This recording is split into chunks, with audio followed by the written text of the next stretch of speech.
Kasi kung Japan, 500 bucks. Pag China, 75. Kinuha ang swimming pool? Wow, look at that. Infinity pool.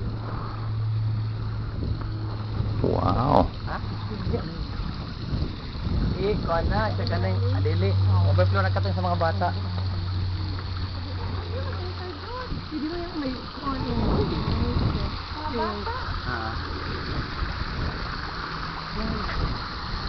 Ang tawag ato na is Japanese cat, Japanese drink or Japanese cat. Japanese.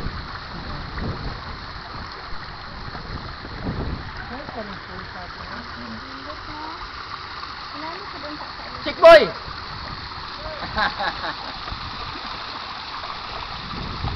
Ang sa Alegria is kuan gihapon. Infinity pool gihapon. Kaya lang ang shape niya gi-revise sa sublas. Inay nanin na regular ang shape ito. Gapuan gihapon ang shape niya. So it's very nice ang sa Alegria gihapon. Pero pareho ba ang architecture sa Alegria? Yeah, different. Si Arkinet ang sa Alegria here, Loksin. This is kuan. Ang reason nga nung why it's as simple as this ang architecture because di pa jive kuno nila pa kuan sa dagat. Simple as this. Very simple. Kita sa lot, very simple. Waterfall ba na? Magkuan na siya. No, they water man.